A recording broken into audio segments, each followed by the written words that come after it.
of the TED Talk. The topic is neuroscience pathways from lab to classroom. The video features Dr. Judy Willis, a world class neurologist, brain doctor, who made surprising care change to become classroom teacher. She noticed that she noticed that many children refer to her for behavioral disorders didn't actually have brain disease. Instead, their brains were simply reacting to a boring or stressful school environment. Her goal is to explain how teachers and parents can use brain science to uh, make learning more effective. The main concept, the brain's switching station.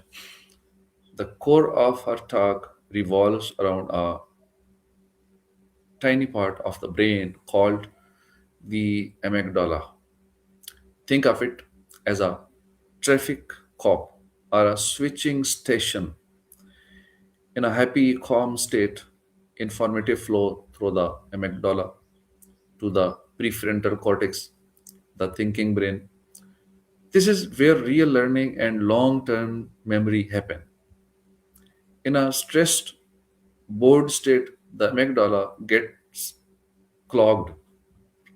It stops information from reaching the thinking brain and sends it instead to the lower brain, the reactive brain. The three reactions: fight, flight, or freeze. When a student is stressed or bored, their brain goes into survival mode. Dr. Willis explains that the behaviors teachers hate are actually natural brain responses. Fight, the student becomes defiant or disruptive, acting out. Flight, the student's mind wanders or they fidget with things, zoning out. And freeze, the student stares blankly and stops absorbing information. A bad kid is often just a stressed brain. Why kids love them? Dr. Willis asks, why can kids play video games for hours but uh, lose focus in class within minutes? The answer is a brain chemical called dopamine. Video games provide three things that trigger a dopamine surge: a rush of player, achievable challenge. The game is not too easy, boring, and not too hard, frustrating. It's just right. Immediate feedback. You know instantly if you move worked, incremental progress. When you pass a level, you don't get a trophy, you get a harder level. The brain loves the feeling of getting better at something difficult. Practical tips for better learning for teachers: use prediction. Before teaching a concept, ask students to guess the outcome. Even if they guess wrong, the act of betting makes the brain pay closer attention to the answer. Individualized challenges give students tasks that match their skill level. This keeps them in the dopamine zone rather than the stress zone. For students, believe in growth. Understand that your brain is like a muscle. Every time you struggle with a hard problem and solve it, your neural pathways get stronger. Track your progress.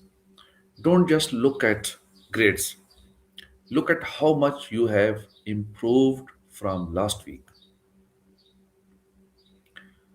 Why this video matters?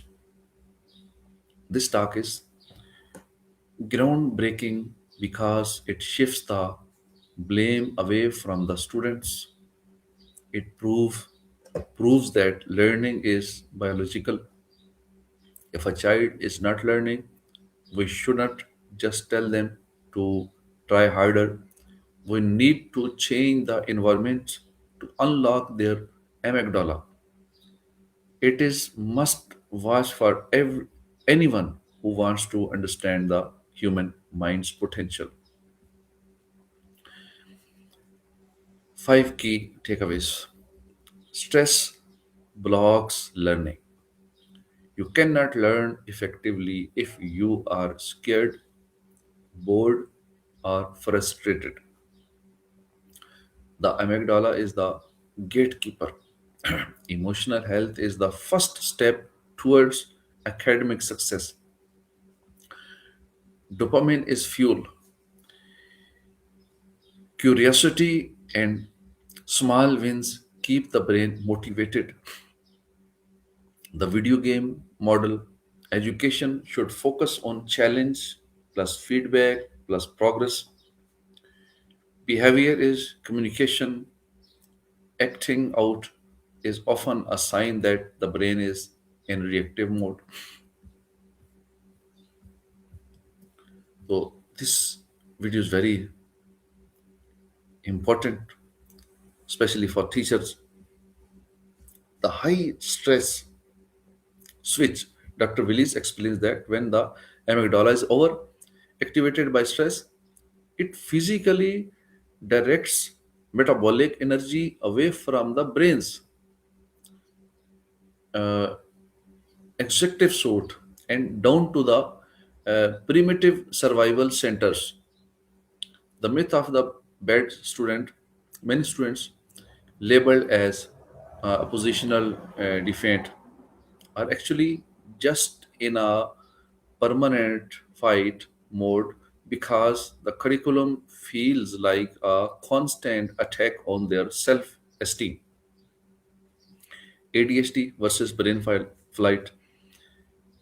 She suggests that what looks like ADHD in the classroom is often a child's brain taking flight to finding something, anything more stimulating than a dry, passive lecture.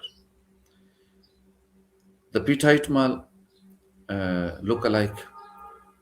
Interestingly, she noted that some kids staring blankly, zoning out, were misdiagnosed with seizures when is reality their brain had simply frozen due to extreme boredom. The cost of overstuffed curriculums. She criticizes the modern trend of data dumping, putting too much information in books, which leads to teachers rushing and students feeling constantly behind. Intrinsic and extrinsic rewards. In the video games model, the reward is not money or stickers, it's the internal satisfaction of being right. This is much more powerful for long term learning than external prizes. The power of the bet. He demonstrates that once you write down prediction a bet, your brain becomes invested in the outcome, causing it to stay alert and focused to see if it won. The fixed mindset trap. When kids fail repeatedly without feedback, they develop a fixed mindset, believing they are stupid, which causes the brain to stop expending energy on that subject entirely. Incremental progress tracking. She highlights that students should see their own growth through graphs or rubrics, helping them realize that their effort is what leads to their success. 21st century skills ultimately, she argues that by uh, lowering stress and increasing engagement, we are not just teaching facts, we are building the creative, innovative brains needed for the future. So, this is our TEDx talk for today. Stay tuned with us. Assalamu alaikum wa rahmatullahi wa barakatuh.